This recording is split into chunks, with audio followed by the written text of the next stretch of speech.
El sol de la tarde caía tibio sobre mi porche, pintando de un anaranjado suave las hojas de los rosales que con tanto esmero cuidaba. Eran las 6 en punto, la hora en que el barrio se sumergía en una calma predecible, el momento del día que yo atesoraba para recoger la correspondencia y sentir el último calor en la piel. Sostenía en mis manos un par de facturas y un sobre más grueso, con el logo de Contadores Asociados, la firma donde había trabajado a tiempo parcial los últimos 15 años. Dentro de ese sobre descansaba mi finiquito de $15,000, el punto final a mi vida laboral. Mientras separaba las cartas, el sonido agudo de unos neumáticos frenando bruscamente rompió la paz del vecindario. Un sedán BMW Serie 3, modelo 2022, de un color gris tan arrogante como su conductor, se detuvo frente a mi casa. Sabía perfectamente a quién pertenecía. Mauricio bajó del coche sin siquiera apagar el motor. Un zumbido costoso que contaminaba el aire tranquilo de la calle. Su rostro, crispado por la impaciencia, era un mapa de expectativas frustradas. Caminó a grandes zancadas por el sendero de piedra que llevaba a mi puerta, sus zapatos de diseñador casi aplastando las begonias que bordeaban el camino. Ni siquiera me saludó. Sus ojos fijos en mí no buscaban a su madre, sino a su cajero automático personal. Doña Rebeca, mi vecina de al lado, detuvo su regadera y nos observó por encima de sus rosales. Una espectadora involuntaria de la tormenta que estaba a punto de desatarse. Yo permanecí quieta, sintiendo el papel del sobre en mi mano. Un escudo delgado contra la humillación que se avecinaba. ¿Acaso no veía el cansancio en mi rostro o simplemente no le importaba? ¿Dónde está mi dinero, mamá? Su voz resonó en el silencio del atardecer, fuerte, demandante, cargada de un derecho que él creía incuestionable. La transferencia de los $1,500 no llegó. El pago del coche venció ayer, gritó, señalando con un gesto amplio el vehículo que seguía, encendido en la calle. Su acusación flotaba en el aire, dirigida no solo a mí, sino a cualquiera que pudiera escuchar, a mi vecina, al mundo entero. Quería que todos supieran que yo, su madre, le estaba fallando.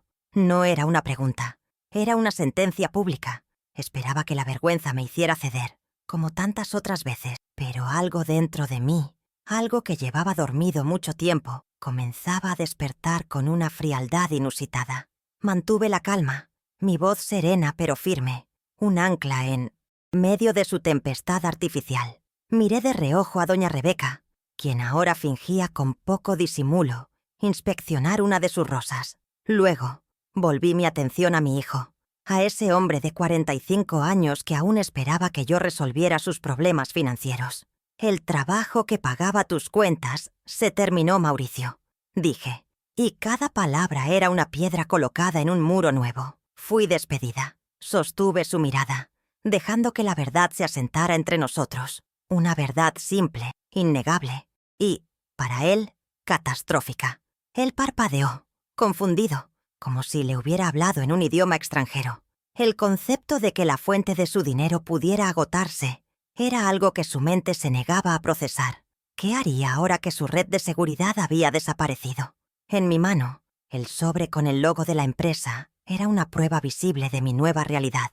El finiquito, los papeles de mi despido, todo estaba allí, a centímetros de sus ojos. Pero él no lo vio. Su mirada, nublada por la codicia y el pánico, solo era capaz de ver sus propias necesidades insatisfechas. No registró el documento, el símbolo de mi pérdida, porque estaba demasiado ocupado calculando la suya. Para él, yo no era una persona que había perdido su empleo, sino un servicio que había sido interrumpido. El BMW seguía rugiendo suavemente en la calle, un monumento a su estilo de vida.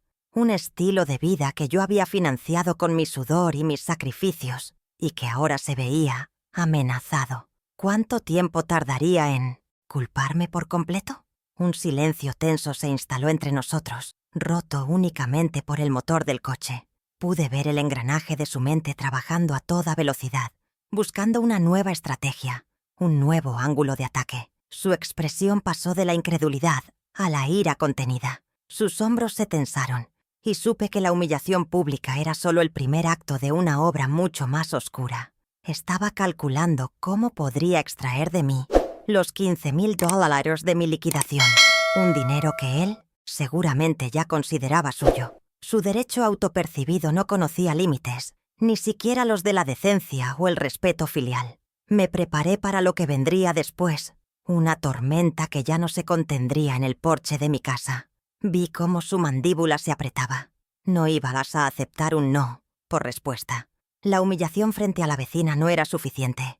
Ahora llevaría la batalla al interior, lejos de oídos curiosos, donde creía que su poder sobre mí era absoluto. «Tenemos que hablar de esto. Adentro», dijo en un siseo, su tono cambiando de la exigencia pública a la amenaza privada. Agarró mi brazo con una fuerza que me sorprendió, intentando llevarme hacia la puerta. Pero yo no me moví. Anclada al suelo por una nueva resolución, sentí el peso de 20 años de sacrificios sobre mis hombros y supe que esa noche, por primera vez, no cedería. La guerra por mi futuro acababa de comenzar. Si esta historia ya resuena contigo, cuéntame en los comentarios desde qué ciudad o país me estás viendo. Tu apoyo con un like me ayuda a que más personas conozcan estas verdades y encuentren la fuerza para establecer sus propios límites. Mientras Mauricio me arrastraba dentro de mi propia casa, el olor a cera de abeja de los muebles de madera me transportó a otro tiempo. Un tiempo en el que mis manos no estaban marcadas por la edad, sino por el trabajo incesante en una fábrica textil. Era 1998, y el ruido ensordecedor de 100 máquinas de coser era la banda sonora de mis noches. Trabajaba en Timmath 200, el turno de las 10 de la noche a las 6 de la mañana, un horario que me permitía estar en casa cuando Mauricio volvía del colegio. Cada viernes por la mañana, antes de que el sueño me venciera, caminaba 2 cuadras hasta el banco y depositaba $350 en efectivo en una cuenta de ahorros que llevaba su nombre, Educación Mauricio. Mis dedos, a menudo pinchados por las agujas, temblaban ligeramente al entregar el dinero, pero mi corazón se sentía pleno. Creía estar tejiendo su futuro, hilo por hilo, sacrificio por sacrificio. Durante 5 años repetí ese ritual sagrado. Fueron noches enteras sin dormir, cumpleaños celebrados bajo la luz fluorescente de la fábrica y una fatiga crónica que se convirtió en mi compañera constante. Todo para que él pudiera asistir a la universidad sin la carga de una deuda estudiantil. El monto total de esos depósitos nocturnos ascendió a $40,000, una cifra que para mí representaba un océano de café negro y horas robadas al descanso. Cuando se graduó, con su toga y birrete, sentí que cada segundo de agotamiento había valido la pena. Él me abrazó frente a todos y dijo que su éxito era mi éxito. En ese momento, le creí. No podía imaginar que para él ese sacrificio no era un regalo de amor, sino el primer pago de una deuda que yo, según su lógica, le debería de por vida. ¿En qué momento el agradecimiento se transformó en un derecho adquirido?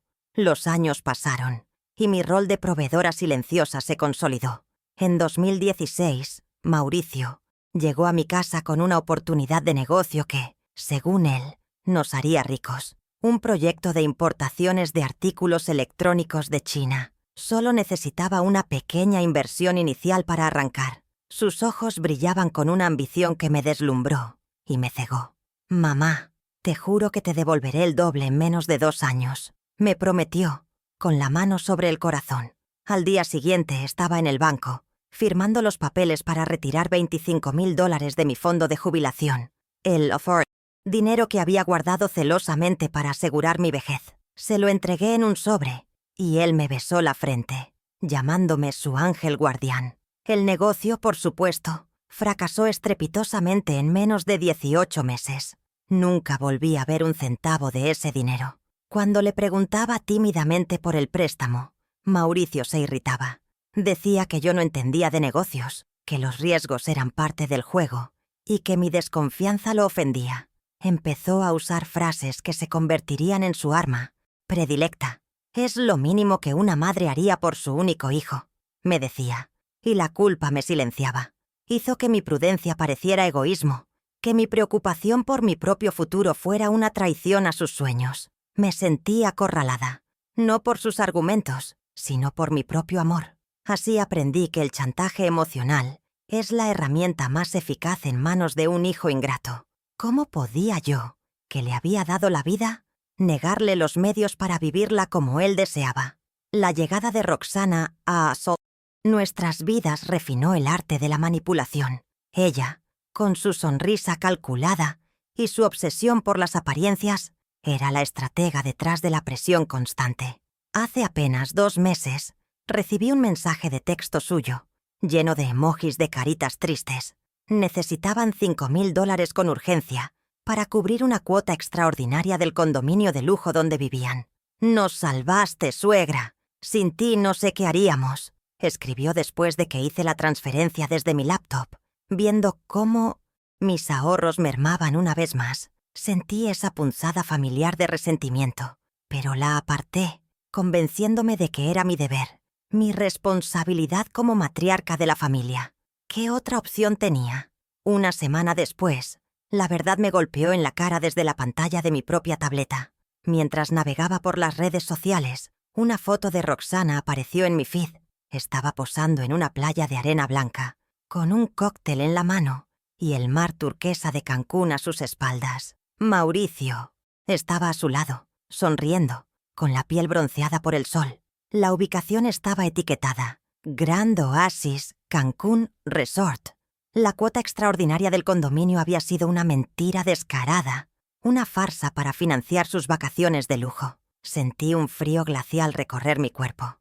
No era solo el dinero, era la facilidad con la que me habían engañado, la absoluta falta de respeto por mi inteligencia y mi sacrificio.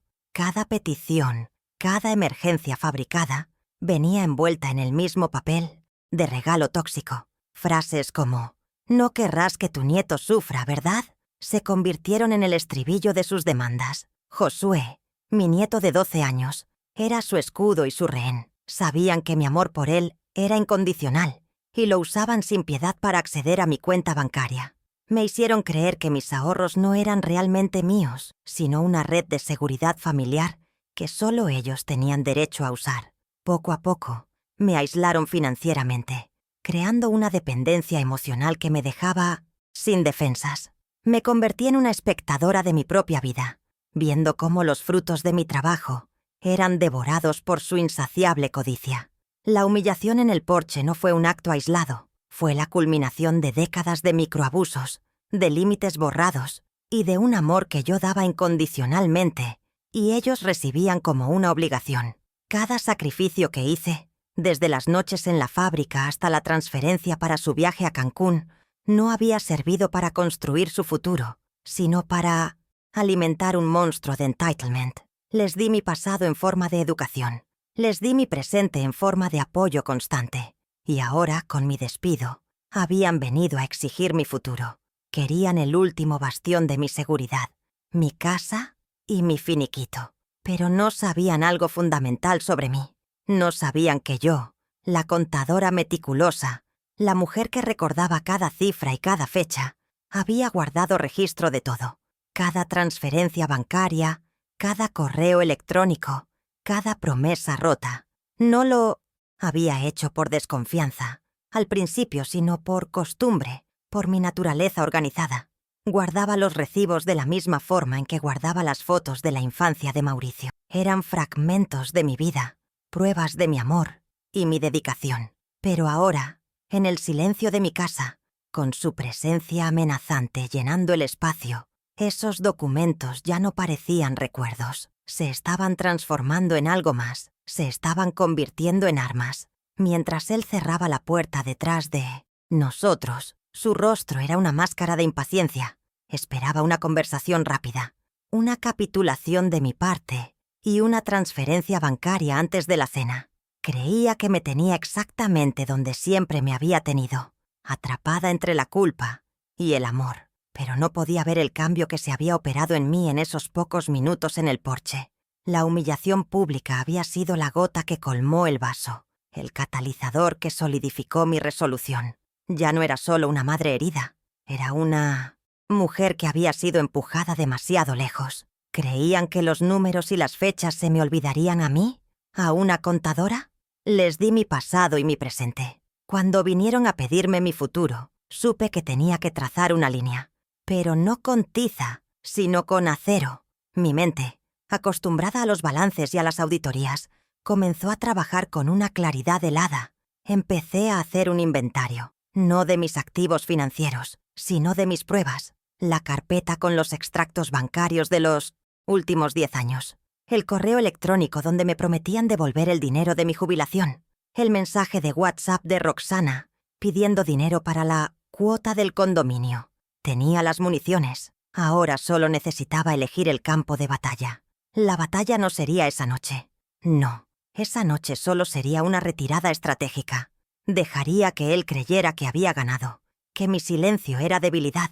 Le permitiría exponer toda su codicia, toda su arrogancia, mientras yo tomaba notas mentales. Su codicia, la misma que lo había llevado a mi puerta esa tarde, sería el cebo perfecto. Y yo, que había pasado toda mi vida sacrificándome por él, ahora iba a usar esa misma dedicación y meticulosidad para planificar mi liberación.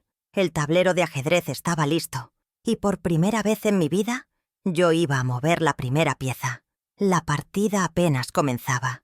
Esa noche, después de que Mauricio se fue con una vaga promesa de mi parte de revisar mis finanzas, la casa quedó sumida en un silencio denso, cargado de palabras no dichas. No pude dormir. En lugar de eso me dirigí a mi pequeño estudio, ese cuarto donde durante 40 años había organizado las cuentas de nuestra familia, los impuestos, las garantías de los electrodomésticos, toda la burocracia de una vida. Encendí la lámpara de escritorio, y su luz recortó un círculo íntimo en la oscuridad. Mis manos se movieron con una memoria propia hacia el archivador de metal gris que ocupaba una esquina. Hacía años que no lo abría con un propósito tan definido. Dentro, en una sección etiquetada como «Apoyo familiar», se encontraba mi historia contada en papel. Comencé a sacar las carpetas, una por una, sintiendo el peso de los años acumulados. Mi primera búsqueda fue específica. Los extractos bancarios. Durante 10 años, desde 2014 hasta esa misma semana, había realizado la misma transferencia de $1.500 a la cuenta de mi hijo. Cada mes, sin falta. Tenía cada uno de los 120 comprobantes impresos y archivados, por fecha. Los extendí sobre la alfombra, creando un mosaico de mi devoción y su dependencia. Verlos todos juntos era abrumador. No eran solo números en un papel, eran cenas que no me permití, reparaciones en la casa que pospuse, un viaje soñado a Italia que nunca realicé. Eran la prueba tangible de un río de dinero que fluía en una sola dirección. La contadora en mí no pudo evitar hacer la suma final en una pequeña calculadora. $180.000. El sonido de las teclas era el único ruido en la habitación. No era ayuda. Era una obligación autoimpuesta. Aquí estaba la prueba de $180.000 de mi vida, que nunca volverían, susurré para mí misma. La cifra flotaba en el aire, fría y brutal. Era el valor de un apartamento pequeño, una jubilación cómoda, una vida sin preocupaciones. Era el precio de la paz familiar que yo había intentado comprar y que, evidentemente, nunca había poseído. La ira que sentí no era caliente y explosiva, sino fría y afilada como un trozo de hielo. Me dio una claridad que no había tenido en años. Con un cuidado metódico recogí cada extracto, los ordené cronológicamente y los coloqué en una nueva carpeta de color rojo brillante. Esa carpeta sería la primera piedra de mi nueva fortaleza. ¿Qué otra prueba podría encontrar en este archivo de mi vida? Mi atención se desvió hacia un documento que Mauricio había dejado casualmente sobre la mesa del comedor antes de irse.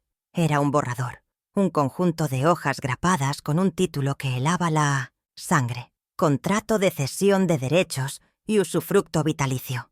Lo tomé con la punta de los dedos, como si pudiera quemarme. Lo había mencionado de pasada, describiéndolo como una formalidad para asegurar mi futuro, una manera de que ellos pudieran cuidarme mejor, invirtiendo en la propiedad. Pero al leer las cláusulas en la soledad de mi estudio, la verdad era mucho más cruda y depredadora.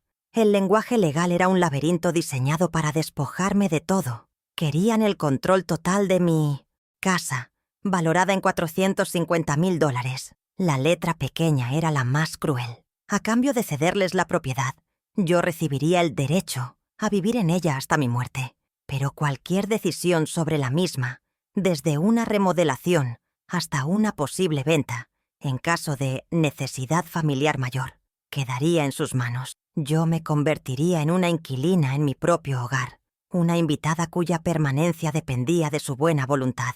Querían el nido, pero no al pájaro. Querían la seguridad del patrimonio que mi esposo y yo habíamos construido durante 40 años, pero no la responsabilidad de cuidar a la mujer que lo había hecho posible. El contrato era un testamento de su codicia, un plan meticulosamente trazado para heredar en vida. ¿Cómo pude haber criado a un hijo capaz de tal frialdad? Dejé el contrato sobre el escritorio, junto a la carpeta roja. La evidencia visual era potente. Mi dinero y mi casa. Todo su plan expuesto bajo la luz de la lámpara. Pero necesitaba algo más. Algo que capturara su intención con sus propias palabras. De repente recordé el regalo de cumpleaños que mi nieto Josué me había hecho el año pasado.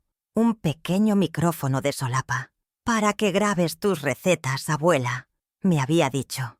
Nunca lo había usado, pero sabía que estaba en el cajón superior de mi escritorio. La idea que se formó en mi mente era arriesgada, pero necesaria. Tenía que hacerlos hablar. Tenía que conseguir que revelaran su verdadera motivación, sin el filtro del lenguaje legal. El siguiente paso de mi plan requería una actuación impecable. Al día siguiente, con el corazón martilleándome en el pecho, llamé a Roxana. Adopté un tono vacilante, el de una anciana confundida y asustada, el papel que ellos mismos me habían asignado. Le dije que había leído el contrato y que no entendía bien las implicaciones, que todo me parecía muy complicado. Ella mordió el anzuelo de inmediato. Su voz, al otro lado de la línea, era una mezcla de falsa dulzura y condescendencia. «Ay, Alicia, es por tu bien. Mauricio y yo solo queremos protegerte», dijo, con un tono que pretendía ser tranquilizador. Mientras ella hablaba, yo activaba discretamente la función de grabación en mi teléfono, que descansaba sobre el escritorio, conectado al pequeño y discreto micrófono. Fingí dudar, mencionando mi apego a la casa, mis miedos sobre perder el control. Llevé la conversación exactamente a donde necesitaba. Es que, ¿y si un día necesito venderla por una emergencia médica? Con este papel no podría hacerlo, ¿verdad?, pregunté, mi voz cargada de una falsa ingenuidad. Ahí fue cuando ella cometió el error que yo estaba esperando. Su paciencia se agotó y la máscara de nuera preocupada se resbaló, revelando el rostro duro y calculador que yo ya conocía. La frustración se filtró en su tono y sus palabras salieron como un veneno lento y deliberado. Sabía que estaba a punto de darme el arma que necesitaba. «Mira, Alicia», dijo, su voz bajando a un susurro conspirador y amenazante. «Seamos honestas. O firmas los papeles por las buenas, o un juez decidirá que no estás en capacidad de manejar tus cosas. Es por tu bien, para que nadie se aproveche de ti». La amenaza era clara, inequívoca, y ahora estaba grabada. Mi sangre se heló al escucharla, pero una extraña calma me invadió. Lo tenía la prueba irrefutable de su coacción. La llamada no era sobre mi bienestar, era sobre su impaciencia por poseer lo que era mío. Le di las gracias con voz temblorosa y colgué, guardando el archivo de audio con un nombre simple: Consejo de Roxana. La grabación de audio era la pieza central, el corazón oscuro de su plan, pero sabía que debía reforzarla. ¿Qué otras conversaciones habíamos tenido? ¿Qué otras promesas y presiones habían quedado registradas? Mi mente se dirigió a mi computadora. Encendí el viejo monitor y abrí mi correo electrónico. Usé la barra de búsqueda y escribí el nombre de Mauricio junto a palabras clave: casa, inversión, futuro, apartamento. Los resultados comenzaron a sobreaparecer, una cronología digital de su insistencia. Eran docenas de correos, algunos sutiles, otros descaradamente directos, todos empujándome en la misma dirección. ¿Cuántas veces había ignorado estas señales? Encontré un correo de hacía 6 meses que me dejó sin aliento. En él, Mauricio me adjuntaba un enlace a un proyecto de apartamentos en una zona menos cotizada de la ciudad. «Mamá, mira esta opción. Son solo 40 metros cuadrados, perfectos para...» Una persona, fácil de limpiar, seguro y con todos los servicios. Si vendemos la casa podrías comprar uno de estos al contado y aún nos quedaría un capital importante para invertir. Leí la frase una y otra vez. Mi futuro, según ellos, cabía en 40 metros cuadrados. Mi hogar de $450,000, el jardín que cultivé durante décadas, los recuerdos impregnados en cada pared, todo reducido a un cubículo para que ellos pudieran vivir a lo grande. La frialdad con la que habían planeado mi desplazamiento era lo que más me dolía. No había consideración por mis sentimientos, solo un cálculo financiero. Imprimí ese correo y otros 4 más, cada uno con una presión creciente, con un argumento más elaborado sobre por qué mi casa era un activo desperdiciado. Los añadí a la carpeta roja, que ahora se sentía pesada y densa. Los extractos bancarios mostraban el drenaje de mi pasado. El contrato de usufructo mostraba su plan para mi presente. La grabación de audio revelaba su amenaza directa. Y los correos electrónicos detallaban el futuro diminuto y gris que habían diseñado para mí. Tenía un caso sólido, una historia completa contada a través de documentos irrefutables. Miré el conjunto de pruebas sobre mi escritorio. La carpeta roja, el contrato, el teléfono con la grabación y las hojas impresas de los correos. Me sentí como una general preparando a su ejército para la batalla. Cada documento era un soldado, listo para luchar por mi dignidad. Ya no había espacio para la duda o la tristeza. La pena se había transformado en una determinación helada. Habían subestimado a la mujer que llevaban años explotando. Creían que era una anciana frágil y fácil de manipular, pero se habían olvidado de que también era una contadora que entendía el valor de la evidencia y el poder de una auditoría bien ejecutada. ¿Y qué era esto, sino una auditoría de sus almas? Sabía que confrontarlos directamente, uno a uno, sería un error. Se victimizarían, negarían todo. Me acusarían de estar senil, tal como Roxana había amenazado. No. La revelación debía ser pública, controlada y devastadora. Necesitaba una audiencia, un escenario donde la verdad no pudiera ser distorsionada, un lugar donde sus máscaras cayeran frente a alguien cuya opinión les importara. Empecé a pensar en mi hermano, Benjamín, un hombre recto, respetado por toda la familia, alguien a quien Mauricio siempre había intentado impresionar. Su presencia sería clave. Él sería el juez imparcial en el Westmoreland tribunal que yo estaba a punto de convocar. Mi plan comenzó a tomar forma, no como un acto de venganza, sino como un acto de justicia. No buscaba destruirlos, sino detenerlos. Quería recuperar mi vida, mi casa, mi futuro. Quería establecer límites de acero que nunca más pudieran cruzar. Y para hacerlo, debía orquestar el momento perfecto. Un momento en el que no tuvieran escapatoria, en el que la evidencia hablara más fuerte que sus mentiras. La idea de una cena familiar comenzó a germinar en mi mente. Un último encuentro en la casa que tanto codiciaban. Sería en mi terreno, bajo mis reglas. ¿Se atreverían a rechazar una invitación para discutir la propuesta en un ambiente familiar? La noche avanzaba, y por primera vez desde mi despido, no sentí miedo, sino una extraña sensación de poder. El poder que da la verdad documentada. Cada prueba que había reunido era un paso más hacia mi liberación. Había pasado de ser la víctima de su codicia a ser la arquitecta de su caída. La humillación en el porche me había roto, pero en las grietas había entrado una luz de furia y claridad. Me levanté del escritorio y caminé hacia la ventana. La luna llena iluminaba mi jardín, el mismo que ellos querían arrebatarme. Hice una promesa silenciosa a mi reflejo en el cristal. No me iría de mi hogar. No en 40 metros cuadrados. No nunca. Revisé las pruebas una última vez, asegurándome de que todo estuviera en orden. La carpeta roja con los $180,000 en extractos. El contrato de usufructo, con sus cláusulas venenosas. Los correos electrónicos, con su plan para mi exilio a un mini apartamento. Y el teléfono, con la voz de Roxana sellando su destino. La historia era completa, coherente e irrefutable. Ahora solo quedaba poner la trampa. Una trampa hecha de hospitalidad. Una cena servida con un plato principal de verdad amarga, ¿Se darían cuenta de que estaban caminando directamente hacia su propia perdición? Lo dudaba. Su arrogancia era su ceguera. Apagué la luz del estudio y el cuarto volvió a la oscuridad, pero la carpeta roja sobre el escritorio parecía casi brillar. Era un faro en mi noche más oscura. Contenía más que papel y tinta. Contenía mi poder, mi voz recuperada. Ya no era solo Alicia Guzmán, la madre jubilada y despedida.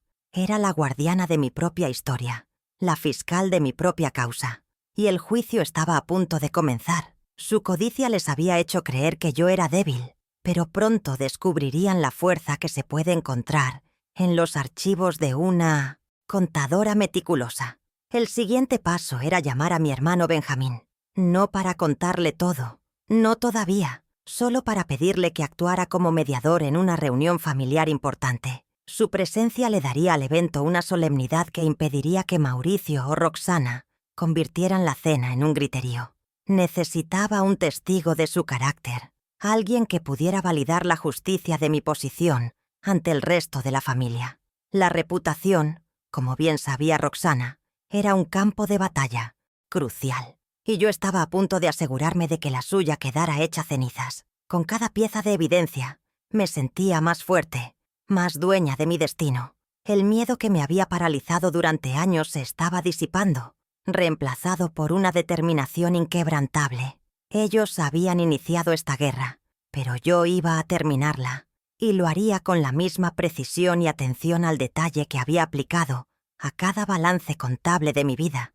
La diferencia era que, en este balance, no solo se auditaban números, sino también la moral, la decencia y el amor filial. Y el resultado de esa auditoría sería devastador para ellos.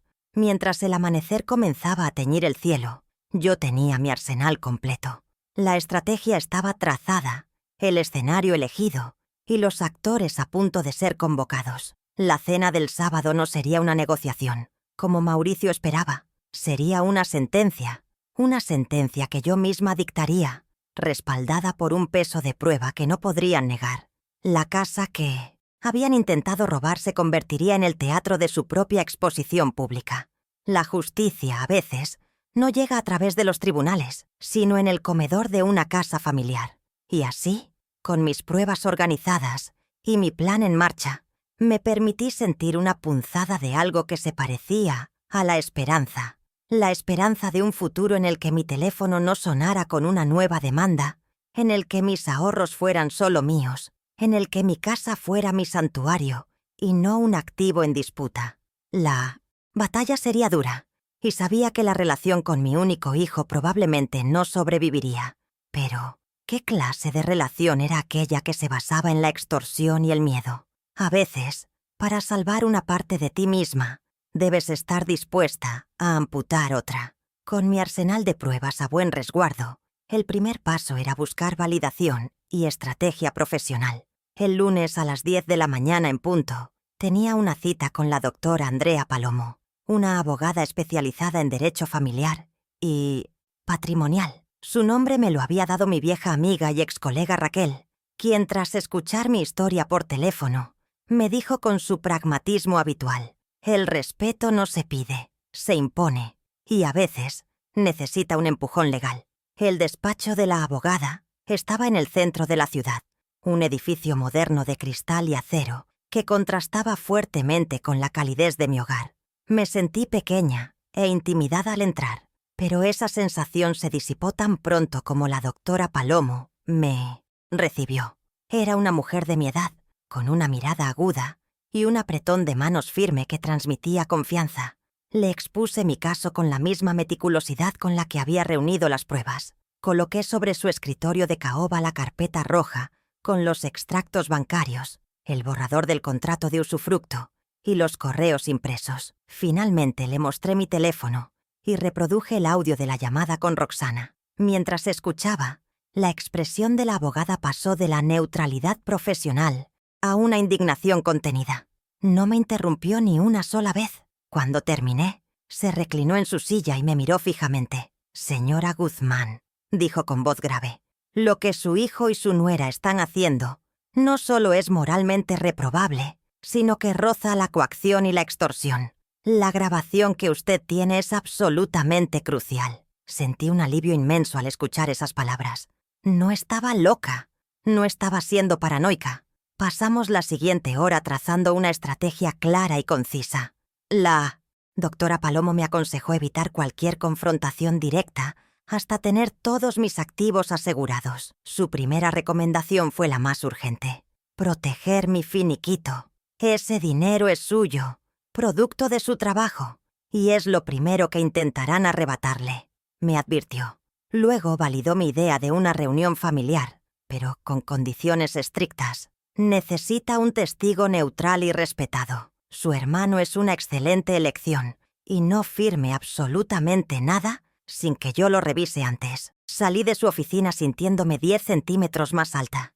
En mis manos ya no llevaba una simple carpeta, sino un portafolio de cuero, con el logo dorado del bufete Palomo y Asociados. Era un escudo, un símbolo de que ya no estaba sola en esta lucha. El martes a las 9 de la mañana, seguí su consejo al pie de la letra. Fui a una sucursal bancaria al otro lado de la ciudad, una donde ni Mauricio ni Roxana me habían acompañado jamás. Solicité hablar con el gerente y le expliqué que, por motivos de seguridad personal, deseaba abrir una nueva cuenta de ahorros, una que no estuviera vinculada de ninguna manera a mis cuentas anteriores. El proceso fue rápido y discreto.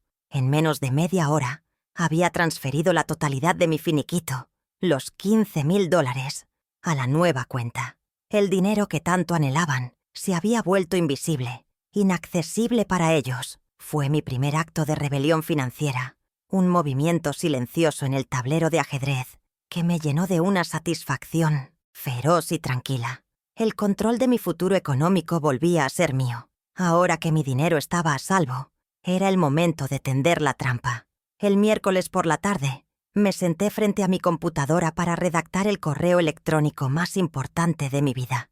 Cada palabra fue cuidadosamente seleccionada, pulida para transmitir una falsa sensación de conciliación y vulnerabilidad. Le escribí a Mauricio que había estado pensando mucho en su propuesta y que entendía su preocupación por mi bienestar. Acepté organizar una cena el próximo sábado a las 8 de la noche en mi casa para discutir la propuesta en un ambiente familiar y tomar una decisión final. La carnada estaba en la última línea. He invitado también a tu tío Benjamín para que nos dé su opinión como jefe de familia y nos ayude a encontrar la mejor solución para todos. Sabía que no podría negarse. La respuesta de Mauricio llegó en menos de 20 minutos. Un nuevo récord de velocidad para él. Su tono era triunfante, casi condescendiente. «Claro que sí, mamá. Me parece una idea excelente. El tío Benjamín siempre ha sido muy sensato. Verás que todos juntos llegaremos a un buen acuerdo». Podía casi oler su arrogancia a través de la pantalla. Estaba convencido de que su tío, un hombre de valores tradicionales, se pondría de su lado, presionándome para que aceptara el generoso acuerdo que me ofrecían. No tenía idea de que Benjamín, aunque tradicional, poseía una brújula moral insobornable y un profundo desprecio por la codicia y el engaño. La presencia de mi hermano no era para mediar, sino para juzgar, y el juicio de Benjamín sería implacable. Los siguientes días transcurrieron en una calma tensa. Me dediqué a mis rutinas con una concentración casi febril. Cuidé mi jardín, preparé la lista de la compra para la cena del sábado. Hablé con mi amiga Raquel, pero debajo de esa superficie de normalidad, mi mente repasaba el plan una y otra vez, como una actriz estudiando su guión antes de la noche del estreno. Organicé las pruebas dentro de la carpeta de cuero de la abogada. Ensayé mis líneas, las frases exactas que usaría para presentar cada pieza de evidencia. No dejaría nada al azar. Esta no sería una discusión emocional, sino una presentación de hechos, fría, lógica y demoledora. ¿Estaría a la altura del desafío cuando llegara el momento? El sábado llegó más rápido de lo que esperaba. Pasé el día cocinando los platos favoritos de Mauricio y Benjamín, una ironía que no se me escapó. Preparaba una lasaña de carne, el mismo plato que le hacía en sus cumpleaños cuando era niño. El aroma que llenaba la casa era de nostalgia y calidez, una contradicción absoluta con la frialdad de mis intenciones.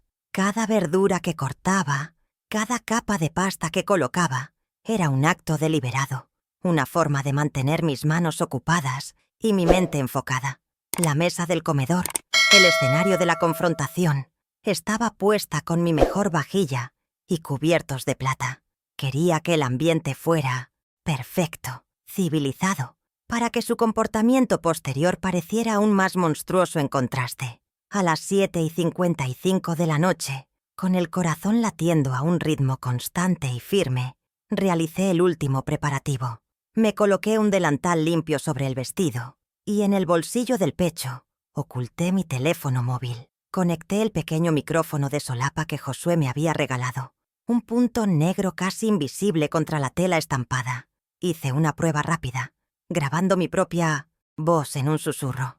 La calidad del audio era sorprendentemente clara. Ahora, cada palabra que se dijera en esa habitación, cada amenaza, cada mentira, cada intento de manipulación, quedaría registrado. La segunda fase de mi plan estaba por comenzar, y esta vez no habría lugar para la negación. El timbre sonó a las 8 en punto. Era mi hermano Benjamín, puntual como siempre. Lo abracé con más fuerza de la habitual. Su presencia era un ancla para mí, un recordatorio de la integridad que alguna vez creí haberle inculcado a mi propio hijo. Le ofrecí una copa de vino y charlamos de trivialidades, esperando la llegada de los otros invitados. Benjamín notó la tensión en mi sonrisa, pero no preguntó nada, respetando mi silencio. Confiaba en mí, y esa confianza me dio la fuerza que necesitaba para lo que estaba por venir. No le había contado los detalles, solo que necesitaba su apoyo en una decisión familiar complicada. Pronto entendería la verdadera naturaleza de la noche. Mauricio y Roxana llegaron 10 minutos tarde, una pequeña pero significativa muestra de su arrogancia. Entraron sonriendo, trayendo una botella de vino caro como ofrenda de paz. Roxana me dio un beso en la mejilla que se sintió frío como el hielo. «Estás preciosa, suegra. Esta cena es una idea maravillosa», dijo, mirando alrededor del comedor con ojos de propietaria. Mauricio saludó a su tío con una palmada en la espalda, el retrato del sobrino exitoso y devoto. Sus máscaras estaban perfectamente colocadas, sus actuaciones eran impecables. Pero yo sabía lo que se escondía detrás de esa fachada de cordialidad. Y esta noche, el mundo, o al menos nuestro pequeño mundo familiar, también lo sabría. La cena transcurrió con una normalidad casi surrealista. Hablamos del trabajo de Benjamín, de los logros escolares de Josué, del clima. Yo serví la comida, rellené las copas de vino, interpreté el papel de anfitriona perfecta. Mauricio y Roxana estaban relajados, confiados, creyendo que la noche transcurría según su plan. Comían la lasaña que había preparado con tanto esmero y alababan mi cocina, sin saber que cada bocado los acercaba más a su propio juicio. Observé sus gestos, sus sonrisas falsas, la forma en que intercambiaban miradas cómplices, y en mi bolsillo, el pequeño micrófono lo captaba todo, un testigo silencioso de su hipocresía. ¿Se darían cuenta de que el ambiente era demasiado perfecto? ¿Demasiado tranquilo? La tensión comenzó a crecer a medida que nos acercábamos al postre. Podía sentir la impaciencia de Mauricio vibrando bajo la superficie de la conversación. Estaba ansioso por llegar al verdadero motivo de la cena, el contrato. Yo, por mi parte, alargué el momento tanto como pude, sirviendo el café lentamente, ofreciendo más postre, saboreando el control que tenía sobre el ritmo de la noche.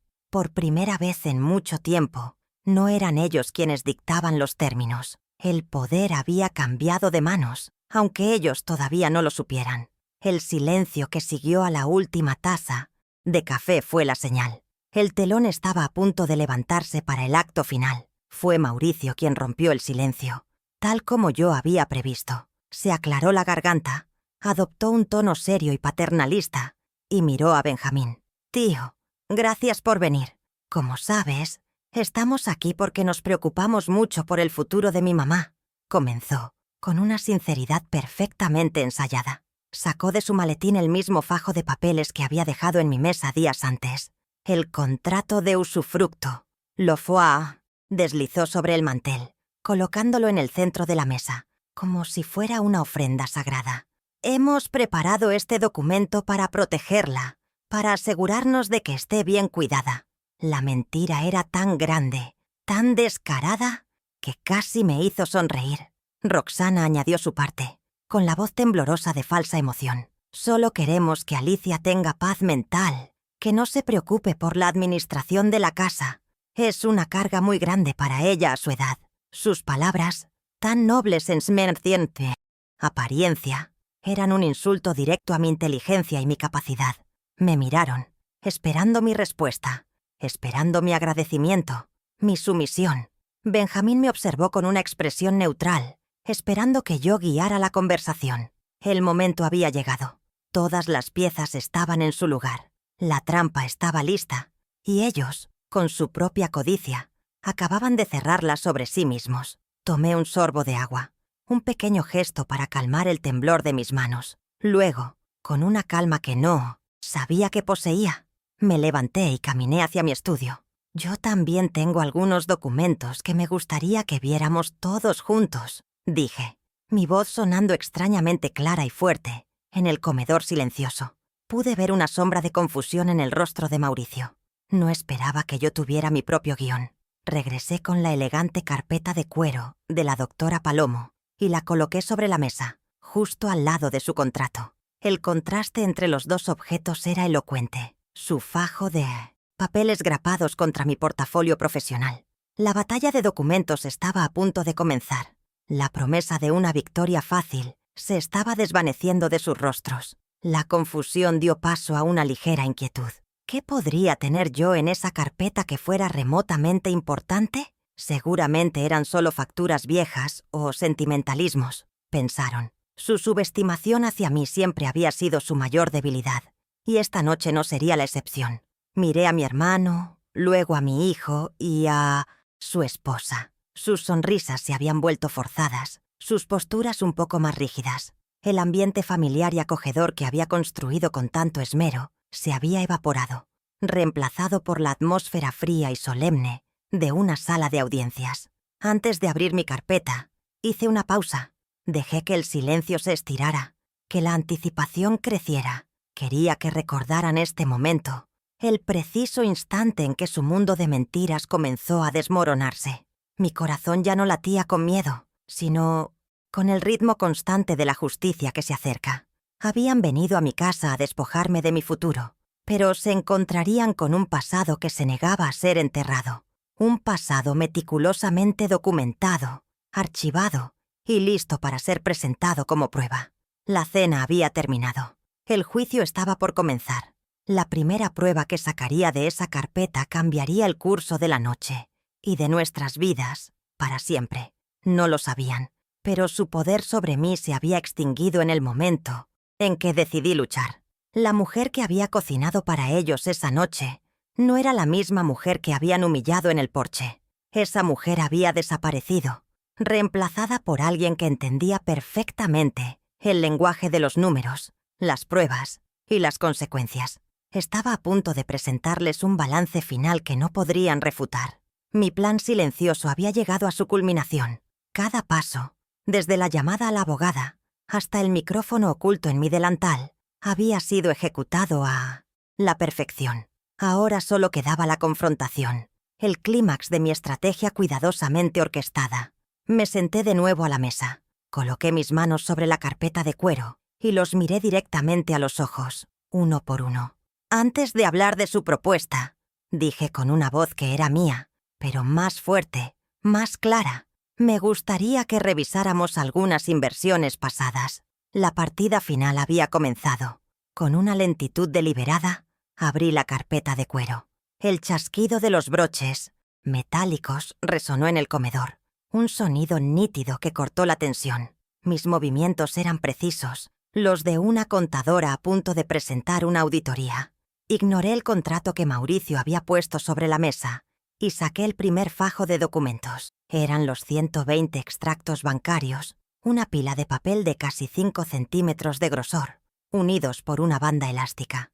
Los coloqué suavemente sobre la mesa, justo en el centro, creando una barrera de evidencia entre ellos y yo. El impacto visual fue inmediato. Los ojos de Mauricio y Roxana se abrieron con sorpresa, mientras mi hermano Benjamín se inclinaba ligeramente hacia adelante, con el ceño fruncido por la curiosidad. Nadie dijo una palabra mientras el peso de esos 10 años de historia financiera se asentaba entre nosotros.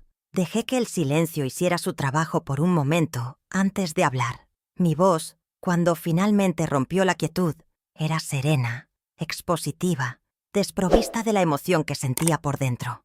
Antes de discutir el futuro, creo que es fundamental entender el pasado.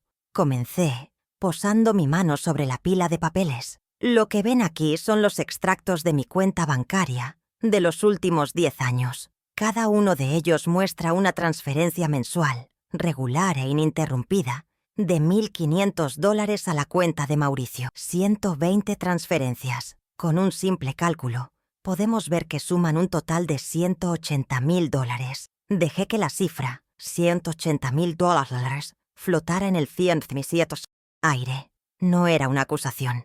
Era un hecho documentado, impreso y ahora público.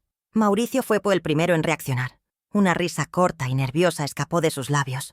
Trató de restarle importancia, de recuperar el control de la narrativa. ¿Y qué es esto, mamá? ¿Llevas las cuentas de lo que me has dado? Es el apoyo normal de una madre a su hijo. Siempre te he estado agradecido. Pero sacar esto ahora, de esta manera, parece un poco mezquino, ¿no crees? Dijo buscando la complicidad de su tío. Intentaba pintarme como una anciana resentida y calculadora, alguien que llevaba un registro de sus actos de amor como si fueran deudas. Quería que mi evidencia pareciera un acto de pequeñez, no la revelación de un patrón de explotación. Pero su nerviosismo lo traicionaba. Su mirada no se apartaba de la imponente pila de papeles. Roxana intervino rápidamente, adoptando el papel de la víctima herida. Su voz era un susurro compungido. Alicia, de verdad no entiendo por qué haces esto. Estamos aquí para hablar de cómo cuidarte, de unir a la familia, y tú nos recibes con una auditoría. Nos duele que veas nuestra preocupación de una forma tan hostil y contable. Pensé que teníamos más confianza que esto, dijo colocando su mano sobre el brazo de Mauricio en un gesto de apoyo. Su estrategia era clara: transformar mi presentación de hechos en un ataque personal, apelar a la emoción para invalidar la lógica. Quería que Benjamín viera a una madre cruel atacando a su devota familia, pero el efecto que logró fue exactamente el contrario. Fue entonces cuando la dinámica de la habitación cambió irreversiblemente. Mi hermano Benjamín, que había permanecido en silencio hasta ese momento, desvió su mirada de los papeles hacia el rostro de Mauricio. Su expresión ya no era neutral. Había una sombra de profunda decepción en sus ojos. No me miró a mí, sino a su sobrino. Su voz, cuando habló, era baja pero cargada de peso. «¿Mauricio? ¿Esto es cierto?», preguntó. Su tono, desprovisto de juicio, pero lleno de una autoridad ineludible. ¿$180,000? No era una pregunta sobre la veracidad de los documentos, sino sobre la moralidad del acto. En ese instante, Mauricio dejó de ser el hijo preocupado y se convirtió en un hombre siendo llamado a rendir cuentas por una figura paterna. La pregunta de Benjamín dejó a Mauricio sin palabras. Tartamudeó, intentando formular una respuesta que no llegó. Ya no se trataba de una discusión entre una madre y un hijo. La intervención de mi hermano había elevado el conflicto a un plano diferente. Mauricio ya no solo tenía que justificarse ante mí, la mujer a la que creía poder manipular, sino también ante el tío cuyo respeto siempre había anhelado. Podía ver el pánico en sus ojos. Se dio cuenta de que había perdido el control de la situación. La balanza de poder en la mesa se había inclinado visiblemente. Ya no estaba sola. Tenía un aliado, y ese aliado era la conciencia y la integridad que mi hermano representaba.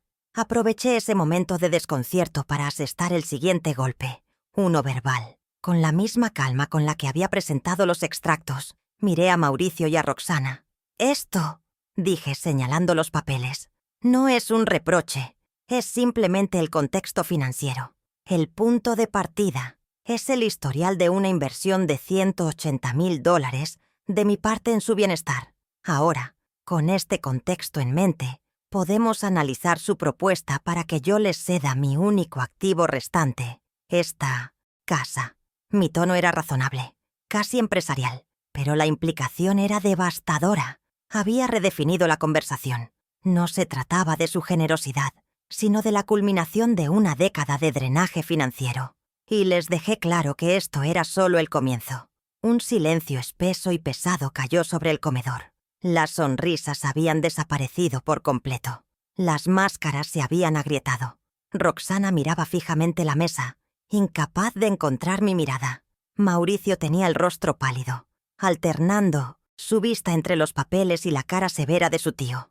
La cena familiar se había transformado irrevocablemente en una investigación.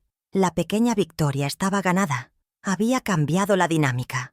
Había sembrado la duda en mi testigo clave y les había demostrado que no era la anciana frágil que ellos creían.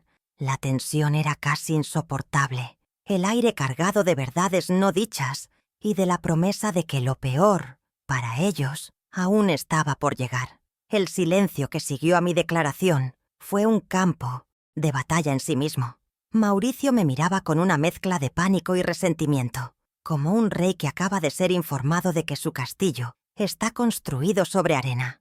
Roxana, por otro lado, parecía haberse encogido en su asiento, su fachada de nuera preocupada hecha añicos. Mi hermano Benjamín no decía nada, pero su mirada severa, fija en su sobrino, era más elocuente que cualquier discurso. Había desmantelado su narrativa de preocupación familiar con una sola prueba, y ahora estaban a la deriva, expuestos y sin guión. Sabía que debía presionar mi ventaja, seguir con la siguiente pieza de evidencia antes de que pudieran reagruparse y construir nuevas murallas de mentiras. El momento de la compasión había pasado. Ahora era el momento de la claridad absoluta. Ya que hemos establecido el contexto financiero, continué, mi voz cortando la quietud, hablemos de los planes específicos que tenían para mi futuro. Con un movimiento tranquilo volví a mi carpeta de cuero y extraje la segunda prueba, los correos electrónicos impresos. Los desplegué sobre la mesa como si fueran un mapa. El correo principal, el que detallaba mi destino, lo coloqué justo frente a Benjamín. Este es un correo que Mauricio me envió hace 6 meses, expliqué. Contiene una sugerencia muy detallada sobre cómo debería vivir después de cederles esta casa. Me tomé la libertad de subrayar la parte más relevante. Mi dedo índice se posó sobre la frase resaltada en amarillo, invitando a mi hermano a que la leyera. Benjamín se ajustó las gafas y leyó el párrafo en voz alta, su voz grave y cargada de una creciente incredulidad. «Mamá, mira esta opción. Son solo 40 metros cuadrados, perfectos para una persona, fácil de limpiar, seguro y con todos los servicios. Si vendemos la casa podrías comprar uno de estos al contado y aún nos quedaría un capital importante para invertir». Terminó de leer y levantó la vista, primero hacia mí, luego hacia Mauricio. El peso de esas palabras, 40 metros cuadrados, quedó suspendido en el aire del comedor. La casa donde habíamos celebrado tantas Navidades, donde mi hijo había crecido, el hogar de 40 años de recuerdos, sería canjeada por un cubículo para que ellos pudieran invertir. La crueldad del plan quedaba expuesta en toda su magnitud. Roxana, viendo a su marido paralizado, saltó en su defensa con una ferocidad desesperada. «Estás sacando todo de contexto, Alicia. Solo era una idea, una opción. Buscábamos algo práctico para ti». Su voz se volvió estridente, perdiendo toda la dulzura fingida. «Siempre haces esto. Lo retuerces todo para parecer la víctima. Mauricio solo ha querido lo mejor para ti, pero eres tan terca y desagradecida». Su ataque era un intento de desviar la atención, de convertir mi evidencia en un defecto de mi carácter. Pero ya era demasiado tarde. El daño estaba hecho. Sus palabras, en lugar de ayudar, solo confirmaban la intención depredadora que los correos electrónicos sugerían. Estaba revelando su verdadera naturaleza frente al único testigo cuya opinión realmente temía. «¿Desagradecida?», repetí la palabra, dejando que resonara. Mi calma era un muro contra el que su histeria se estrellaba. He financiado su estilo de vida durante una década, y mi recompensa es un plan para exiliarme a un apartamento del tamaño de este comedor mientras ustedes disponen de mi patrimonio. No, Roxana, esto no es falta de gratitud, es falta de escrúpulos por parte de ustedes. Mientras hablaba, mis manos ya buscaban la tercera y última prueba en mi carpeta, la pieza final, la que aniquilaría cualquier duda restante sobre sus intenciones. El teléfono móvil, que aún grababa discretamente desde mi delantal, se sentía pesado en mi bolsillo, un arma lista para ser disparada. Fue entonces cuando reproduje el audio. No anuncié lo que era, simplemente tomé mi teléfono. Lo conecté a un pequeño altavoz Bluetooth que había colocado discretamente en la credenza y pulsé play. La voz de Roxana, clara y nítida, llenó el silencio sepulcral del comedor. «Mira, Alicia, seamos honestas. O firmas los papeles por las buenas, o un juez decidirá que no estás en capacidad de manejar tus cosas. Es por tu bien, para que nadie se aproveche de ti». La amenaza, despojada de cualquier contexto visual, sonaba aún más fría, más calculadora. Era la voz de una extorsionadora, no la de una nuera preocupada. La grabación continuó por unos segundos más antes de que el silencio, ahora ensordecedor, regresara. La humillación de Mauricio y Roxana fue total, absoluta e instantánea. El rostro de Roxana se descompuso en una máscara de horror pálido. Abrió la boca para decir algo, pero ningún sonido salió. Se llevó una mano al cuello, como si las palabras que acababa de escuchar la estuvieran ahogando. Mauricio, por su parte, se hundió en su silla, evitando la mirada de todos, especialmente la de su tío. Parecía haber envejecido 10 años en 30 segundos. El hombre arrogante que había entrado en mi casa, exigiendo dinero, había desaparecido, reemplazado por un niño avergonzado, atrapado en una mentira que se había vuelto demasiado grande para sostener. Sus máscaras no se habían agrietado, se habían pulverizado. Benjamín se puso de pie lentamente. Su movimiento fue el único en la habitación. Miró a su sobrino con una expresión de profundo asco y tristeza. No gritó. No necesitaba hacerlo. Su voz, cuando finalmente habló, fue un murmullo helado de condena. «Ustedes dos me dan vergüenza», dijo. Y cada palabra fue un golpe. Intentar declararla incompetente para robarle su casa es lo más bajo que he visto en mi vida. Alicia ha sacrificado todo por ti, Mauricio. Y así es como le pagas. Se giró hacia mí, y por primera vez esa noche vi una suavidad en su mirada. «Hermana, lo siento mucho. Siento no haber visto esto antes». Su validación, su indignación en mi nombre, fue el bálsamo que mi corazón herido necesitaba. Con la autoridad moral de mi lado y mis enemigos completamente desarmados, llegó el momento de dictar mi sentencia. Me puse de pie también, sintiéndome por fin dueña de mi casa, de mi vida. Los miré a ambos, a las ruinas de las personas que habían sido mi familia, y pronuncié las consecuencias de sus actos, no con ira, sino con la finalidad fría de una decisión irrevocable. Comencé con el aspecto financiero, el origen de toda esta podredumbre. «Primero», dije, y mi voz no tembló, «el dinero. A partir de hoy, de este preciso instante, no habrá una sola transferencia más. Mi apoyo económico ha terminado para siempre. Se acabaron los pagos del coche, las cuotas del condominio y las vacaciones de lujo. Son adultos. Es hora de que aprendan a financiar sus propias vidas». La segunda consecuencia se refería a mi hogar, el verdadero premio que ellos codiciaban. Tomé su contrato de usufructo de la mesa, lo rompí en 2 y luego en 4, y dejé caer los pedazos sobre el plato sucio de Mauricio. Segundo, el patrimonio. Obviamente, este contrato nunca será firmado, y quiero que quede absolutamente claro. No venderé mi casa. Nunca. Este es mi hogar, y lo seguirá siendo hasta el día de mi muerte.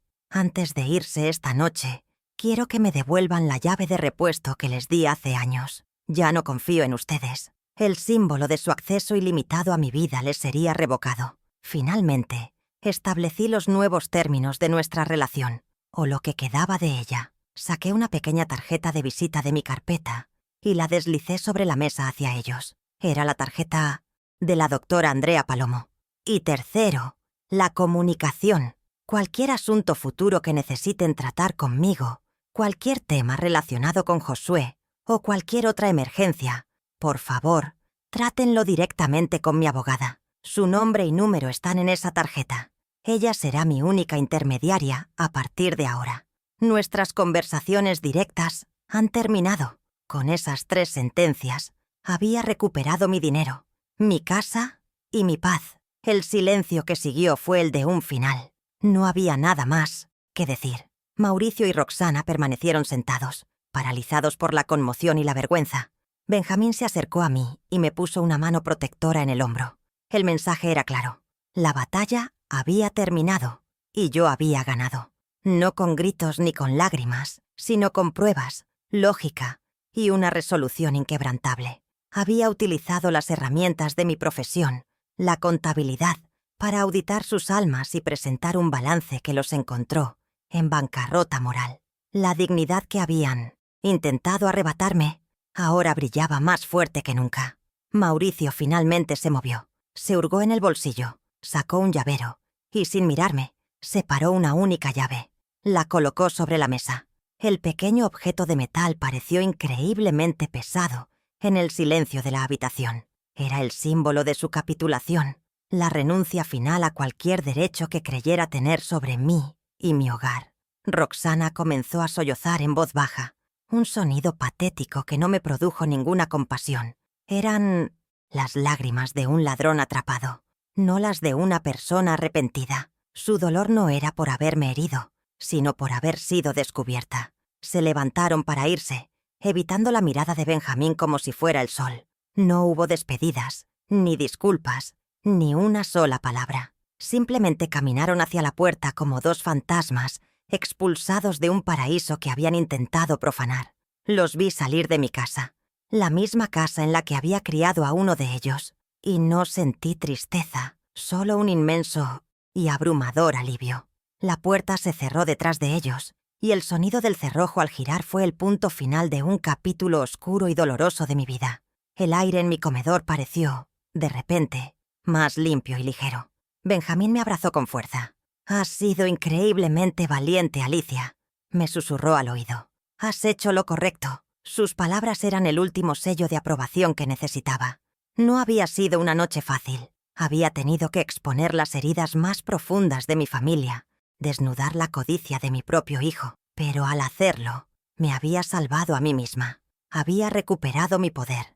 No el poder de controlar a otros, sino el poder de controlar mi propia vida, de proteger lo que era mío por derecho y de vivir mis años restantes en paz y con dignidad. Miré la mesa del comedor. Ahora un campo de batalla lleno de pruebas y platos sucios. Estaba el contrato roto, los extractos bancarios, los correos electrónicos. Cada objeto contaba una parte de la historia de mi liberación. Durante años había creído que mi valor como madre residía en mi capacidad de dar sin límites. Esa noche aprendí que el verdadero amor también reside en la capacidad de decir basta. Había trazado una línea, no con tiza, sino con las pruebas irrefutables de su traición. Y esa línea era ahora una frontera inexpugnable. La tesis moral de mi vida había sido reescrita en esa cena. Mi hogar no era un activo a ser liquidado, sino un santuario a ser defendido. Mi amor no era una fuente inagotable de recursos, sino un regalo que debía ser merecido. Y mi dignidad no era negociable. Había construido este hogar con mis manos para darles raíces a mi hijo y a mi nieto, no para que ellos arrancaran las mías. Y esa verdad, ahora, era la única que importaba. La justicia había sido servida, no en un tribunal, sino alrededor de la mesa de mi comedor. Mientras ayudaba a mi hermano a recoger los platos, una sensación de calma se apoderó de mí. El futuro, que hasta hace unos días parecía un pasillo oscuro y estrecho que conducía a una habitación de 40 metros cuadrados, ahora se abría como un campo lleno de posibilidades. Podría tomar esa clase de jardinería que tanto deseaba. Podría finalmente planificar ese viaje a Italia. Mi finiquito, seguro en su nueva cuenta, era la semilla de mi nueva independencia. La batalla había sido ganada. Ahora comenzaba el largo y tranquilo proceso de reconstruir la paz. La noche terminó con Benjamín y yo sentados en el porche, bebiendo una taza de té bajo el mismo cielo donde había comenzado mi humillación. Pero el aire ya no se sentía pesado, se sentía ligero, lleno de la promesa de un nuevo amanecer. Mi hijo y su esposa habían perdido mucho más que una fuente de ingresos esa noche. Habían perdido el respeto de su familia y, lo que es más importante, cualquier poder que alguna vez tuvieron sobre mí. La balanza, por fin, se había reequilibrado.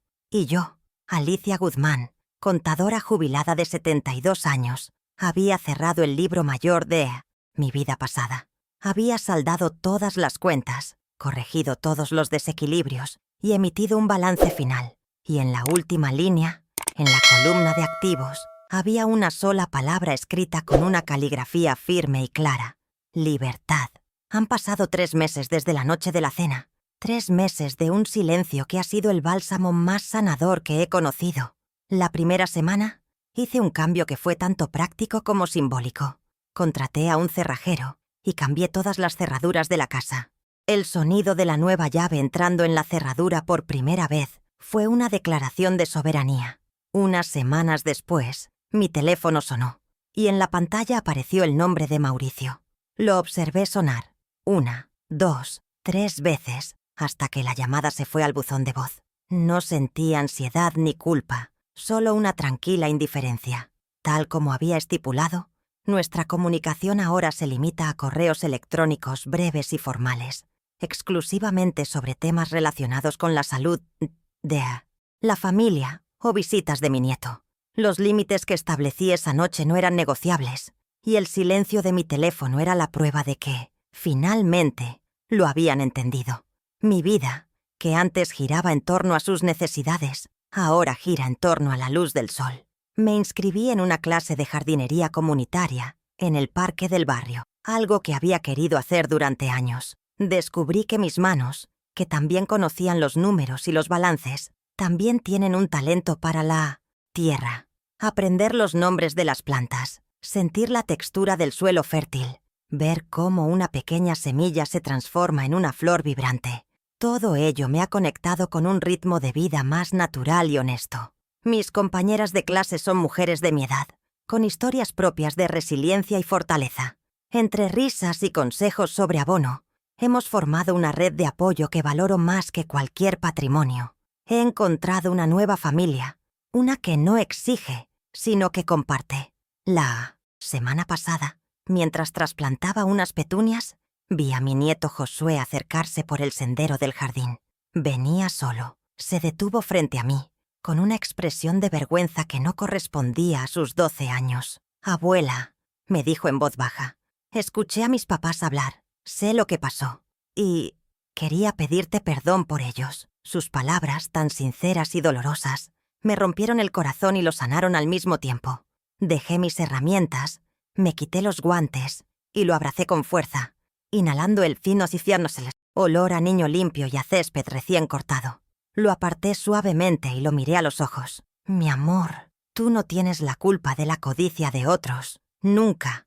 Esto es entre los adultos. Tú y yo estamos bien. Siempre estaremos bien». Su visita me confirmó que había tomado la decisión correcta. Al proteger mi dignidad, también estaba protegiendo mi relación con él, asegurándome de que nuestro vínculo no se viera contaminado por las transacciones y manipulaciones de sus padres. Josué se quedó conmigo toda la tarde, ayudándome a regar, sus pequeñas manos torpes pero entusiastas. Hablamos de la escuela, de sus videojuegos, de todo y de nada. Fue una tarde simple, perfecta. Vi en él la semilla del hombre bueno que podría llegar a ser si aprendía la lección correcta de todo esto. No la lección de la codicia, sino la del respeto, la integridad y la importancia de cuidar las raíces que nos sostienen. Mi legado para él no serían las propiedades ni el dinero, sino el ejemplo de una mujer que supo defender su valor. He recuperado pequeñas alegrías que había olvidado. Vuelvo a leer novelas hasta tarde. Tomo largos baños sin sentir que estoy perdiendo tiempo productivo.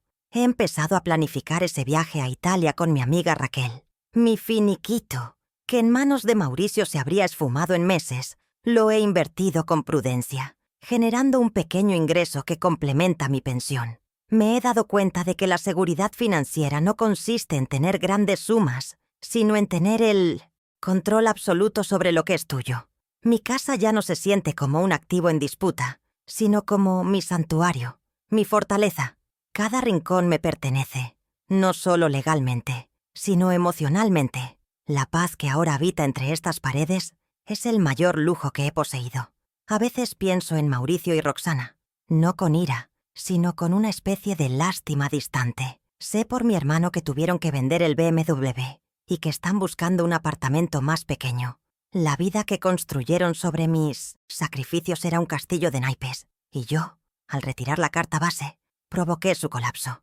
Quizás algún día, en el futuro, el arrepentimiento genuino los alcance. Quizás entiendan el verdadero valor de lo que perdieron, que no fue el dinero, sino el amor incondicional de una madre. Pero su viaje de redención es suyo, y ya no es mi responsabilidad guiarlos ni rescatarlos. Mi responsabilidad ahora es conmigo misma, con mi felicidad y mi paz. Los límites que impuse han transformado mi rutina y mi percepción del mundo. Aprendí que decir no es un acto de egoísmo, sino de autoconservación. Aprendí que la verdadera generosidad no puede existir sin respeto mutuo.